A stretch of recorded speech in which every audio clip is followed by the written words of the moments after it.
यहाँ पर हम पढ़ रहे हैं कक्षा 7 संस्कृत रुचिरा में सप्तमः पाठ त्रिवर्णः ध्वजा का अभ्यास। त्रिवर्णः ध्वजा होता है तिरंगा झंडा। पहला है शुद्ध कथनस्य समक्षम आम, अशुद्ध कथनस्य समक्षम ना इति लिखत। शुद्ध होता है सही, कथन जो है ना वाक्य के लिए बोला जाता है। समक्षम का अर्थ होता है सामने, यानी सही कथन के सामने आम मिस हाँ और गलत कथन के सामने ना ऐसा लिखिए। जैसे अस्माकं राष्ट्रस्य ध्वजे त्रयः वर्णाः सन्ति, हमारे राष्ट्र के झंडे में 3 रंग हैं। वर्णाः जो है ना ये वर्ण के बहुवचन है, यानी कि रंग। हाँ बिल्कुल सही है आम। ध्वजे हरित वर्णाः शान्तेः प्रतीकः अस्ति, यानी झंडे में हरा रंग शांति का प्रतीक है। नहीं, गलत, क्योंकि हरा रंग वहाँ पर धरती की सुंदरता, उपजाऊपन और धन वैभव का प्रतीक है। अब है ध्वजे केसर वर्णः शक्त्यः सूचकः अस्ति, झंडे में केसर रंग शक्ति का प्रतीक है। हाँ बिल्कुल सही आम। चक्रे 30 अरहा सन्ति, चक्र में 30 जो है ना 30 के लिए बोला जाता है। 30 तीलियां हैं, आरामिस तीलियां नहीं। चक्र में 24 तीलियां हैं, तो ये गलत है, इसलिए है ना। चक्रम प्रगते द्योतकम, चक्र प्रगति जिसे हम प्रोग्रेस या फिर संपन्न बोलते हैं उसका प्रतीक है। बिल्कुल सही, ये है आम। अधोलिखितेषु पदेषु प्रयुक्तां विभक्तिं वचनं च लिखत, यानी नीचे लिखे गए शब्दों में प्रयोग की गई विभक्ति और वचन लिखिए। यहाँ पर शब्द दिए हैं और इनमें विभक्ति और वचन साथ साथ लगे हैं, वो ये हमें बता रहे हैं। अब हमें क्या करना है, किसमें कौन सी विभक्ति लगी है और उसमें कौन सा वचन है, ये हमें चुन करके बताना है। यथा जैसे तृणायाम, यानी कि तीनों का, काकी के रारी रे ये षष्ठी में आता है, 3 उसमें है, यानी कि ये है बहुवचन में। समृद्धे, इसके 2 अर्थ होते हैं। पंचमी में इसका अर्थ बनता है संपन्न से और षष्ठी में इसका अर्थ होता है संपन्न का। दोनों के दोनों ये एक वचन में हैं। अब है इसमें वर्णानाम, यानी कि रंगों का, जिसमें भी पीछे से ये नाम होता है वो षष्ठी के बहुवचन में होता है, इसका अर्थ के निकलता है, यानी कि रंगों का बहुवचन में। उत्साहस्य श्या से पता लग रहा है कि षष्ठी के एक वचन में है, क्योंकि इसका अर्थ का या की होता है, उत्साह का या फिर उत्साह की। नागरिकय होता है नागरिकों से या फिर द्वारा, से द्वारा ये तृतीया के अर्थ में होता है, बहुवचन में तृतीया का बहुवचन। सात्विकतायाः, इसके 2 अर्थ होते हैं। पंचमी में इसका अर्थ बनेगा सात्विकता से और षष्ठी में इसका अर्थ बनेगा सात्विकता का। दोनों जगह ये एक वचन में ही यूज हुआ है। प्राणानाम, अगेन इसमें नाम लगा है, यानी कि षष्ठी के बहुवचन में है, प्राणों का। सभायाम, सभा में या पर जो है सप्तमी में लगता है, सप्तमी का एक वचन। एक पदेन उत्तरत, एक शब्द के द्वारा उत्तर दीजिए। अस्माकं ध्वजे कति वर्णाः सन्ति, यानी हमारे झंडे में कितने रंग हैं। 3 रंग हैं। त्रयः त्रिवर्णे ध्वजे शक्त्यः सूचकः कः वर्णः, यानी तिरंगे झंडे में शक्ति का सूचक कौन रंग है। कः का अर्थ कौन होता है, केसर रंग, यानी कि केशरः। अब है अशोक चक्रम कस्य द्योतकम अस्ति, अशोक चक्र किसका द्योतक यानी कि सूचक है, प्रगति और न्याय का। प्रगते न्यायस्य च, ध्यान दीजिएगा च हमेशा लास्ट में आता है। प्रगति को हम संपन्न यानी कि जिसे हम प्रोग्रेस बोलते हैं, न्याय सब जानते हैं। त्रिवर्णः ध्वजः कस्य प्रतीकः, तिरंगा झंडा किसका प्रतीक है, स्वतंत्रता का और देश के सम्मान का। स्वतंत्रता को हम स्वाधीनता बोलते हैं, यानी स्वाधीनतया राष्ट्र गौरवस्य च। एक वाक्येन उत्तरत, यहाँ पर हमें एक वाक्य के द्वारा उत्तर देना है, यहाँ पर हमें एक पद के द्वारा देना था, यहाँ पर हमें पूरा का पूरा सेंटेंस लिखना है। अस्माकं ध्वजस्य श्वेत वर्णः कस्य सूचकः अस्ति, हमारे झंडे का सफ़ेद रंग किसका प्रतीक है। सफ़ेद रंग सच्चाई का, सात्विकता का और स्वच्छता का प्रतीक है। तो हम क्या करेंगे, यहाँ पर कस्य की जगह लिखेंगे सत्यस्य सात्विकतायाः शुचितायाः च, बाकी आगे पीछे के word same to same copy होंगे।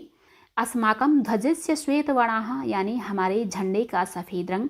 सत्यस्य सच्चाई का, सात्विकतायाः सात्विकता उच्च विचारों को बोला जाता है, उच्च विचारों का। शुचितायाः च, शुचि सफाई के लिए बोला जाता है और स्वच्छता का प्रतीक है। अशोक स्तंभः कुत्र अस्ति, अशोक स्तंभ कहाँ है। कुत्र का अर्थ होता है कहाँ, सारनाथ में। कुत्र की जगह लिखेंगे सारनाथे। अशोक स्तंभः सारनाथे अस्ति। त्रिवर्ण ध्वजस्य उत्तोलनं कदा भवति, तिरंगे झंडे का उत्तोलन कब होता है। कदा का अर्थ होता है कब। उत्तोलन को हम ऊंचा फहराना और आरोहण कहते हैं, यानी तिरंगे झंडे का आरोहण कब होता है। त्रिवर्ण ध्वजस्य उत्तोलनम स्वतंत्रता दिवस और गणतंत्र दिवस पर होता है। कदा की जगह हम लिखेंगे स्वतंत्रता दिवस, गणतंत्र दिवस चा, बाकी सेम टू सेम कॉपी होंगे। जैसे त्रिवर्णध्वजस्य उत्तोलनम स्वतंत्रता दिवसे गणतंत्र दिवसे च भवति।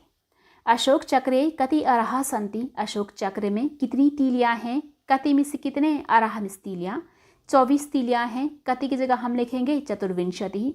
अशोक चक्रे चतुर्विंशति अरहा सन्ति, अशोक चक्र में 24 तीलियां हैं। अधोलिखित वाक्येषु रेखांकित पदानि आधृत्य प्रश्न निर्माणम कुरुत, यानी नीचे लिखे गए वाक्यों में रेखांकित पदों को आधार करके प्रश्न का निर्माण करिए। यहाँ पर आपको हमेशा एक बात याद रखनी है, जिस भी वर्ड का प्रश्नवाचक शब्द बनेगा उसमें जो विभक्ति और वचन लगा होगा ना, प्रश्नवाचक शब्द में भी वही विभक्ति और वचन लगेगा। जैसे अस्माकं त्रिवर्णध्वजः विश्वविजयी भवेत्, हमारा तिरंगा झंडा विश्व विजयी हो, तो प्रश्न बनेगा हमारा कौन विश्व विजयी हो, कौन की संस्कृत कहाँ होती है, अस्माकं कः विश्व विजयी भवेत्, और लास्ट में हमें प्रश्नवाचक चिन्ह नहीं भूलना है। स्वधर्मात् प्रमादम वयम न कुर्याम, यानी अपने धर्म से घमंड हमें नहीं करना चाहिए, अर्थात हमें अपने धर्म से घमंड नहीं करना चाहिए। तो यहाँ पर प्रश्न बनेगा कि हमें अपने धर्म से क्या नहीं करना चाहिए, क्या की संस्कृति यहाँ पर किम होती है, स्वधर्मात् किम वयम न कुर्याम, हमें अपने धर्म से क्या नहीं करना चाहिए। एतत् सर्वम अस्माकं नेतॄणां सद्बुद्धे सत्फलम, यानी यह सब हमारे नेताओं की सद्बुद्धि का अच्छा फल है। ये आज़ादी के बारे में बात कर रहे हैं, हमारे स्वतंत्रता सेनानी के लिए, आजकल के नेताओं के लिए नहीं। तो अब जो है इसमें प्रश्न बनेगा कि यह सब हमारे नेताओं की किसका अच्छा फल है, किसकी की संस्कृति यहाँ पर कस्या होती है। एतत् सर्वम अस्माकं नेतॄणां कस्या सत्फलम, बाकी सेम टू सेम कॉपी होगा। शत्रुणाम समक्षम विजयः सुनिश्चिता भवेत्, यानी शत्रुओं के सामने विजय पक्की हो। प्रश्न बनेगा किनके, किनके की संस्कृत केशाम होती है, केशाम समक्षम विजय सुनिश्चिता भवेत्, किनके सामने विजय पक्की हो। अब है इसमें छठा, उदाहरणानुसारम समुचितः पदः रिक्त स्थानानि पूरयत, यानी उदाहरण के अनुसार सही शब्द के द्वारा रिक्त स्थानों को पूरा करो। यथा मिस, जैसे पट्टिका को स्लेट बोला जाता है, जिस तरीके से किचन में चॉपिंग बोर्ड होता है जिसे हम स्लैब भी बोल सकते हैं, उसे पट्टिका बोला जाता है। इसका षष्ठी विभक्ति में बनेगा, एक वचन में पट्टिकायाः, पट्टिकयो द्विवचन में, और बहुवचन में पट्टिकानां, यानी एक पट्टिका का, दो पट्टिकाओं का, बहुत सारी पट्टिकाओं का। षष्ठी विभक्ति में काकी के और रारीरी चिन्ह बनता है। अब है अग्निशिखा, ये किसी का नाम है, इसका सप्तमी में बनेगा, सप्तमी में चिन्ह बनता है में या पर। अग्निशिखायाम, अग्निशिखा में, अग्निशिखयो दो अग्निशिखाओं में, अग्निशिखासु बहुत सारे अग्निशिखाओं में। सभा मिस गोष्ठी, इसका चतुर्थी में बनाना है, चतुर्थी का चिन्ह के लिए होता है, सभाय सभा के लिए, सभाभ्याम दो सभाओं के लिए, सभाभ्या बहुत सारे सभाओं के लिए। अहिंसा यानी कि किसी की हत्या न करना, इसे हमें द्वितीय में बनाना है, द्वितीय का चिन्ह को होता है जिसे हम कर्म कारक बोलते हैं। जैसे अहिंसाम, अहिंसय, अहिंसा, ये जो है बालिका शब्द की तरह बनेगा। सफलता, इसको हमें पंचमी में बनाना है, जिसका चिन्ह से होता है अलग होने के सेंस में, क्योंकि यह अपादान कारक है। सफलतायाः, सफलताभ्याम, सफलताभ्यः। सूचिका, इसे हमें तृतीया में बनाना है, जिसका चिन्ह से या द्वारा होता है। सूचिका को हम सुई बोलते हैं, निडिल। जैसे सूचिकया, यानी कि एक सुई से, सूचिकाभ्याम दो सुइयों से, सूचिका भी बहुत सारी सुइयों के द्वारा छेदेंगे। समुचित मेलनम कृत्वा लिखत, समुचित को हम सही बोलते हैं, सही मिलान करके लिखिए। सबसे पहले है केशरवर्णः, यानी केसरिया रंग, किसका, शौर्यस्य त्यागस्य च सूचकः, शौर्य का और त्याग का प्रतीक है, शौर्य को हम प्राकार में बोलते हैं। और हरितवर्णः, ये है सुषमायाः उर्वरतायाः च सूचकः, सुषमायाः सुंदरता का, उर्वरतायाः उपजाऊपन का, 24 और धरती के लिए धरती की सुंदरता का और धरती की उपजाऊपन का सूचक है।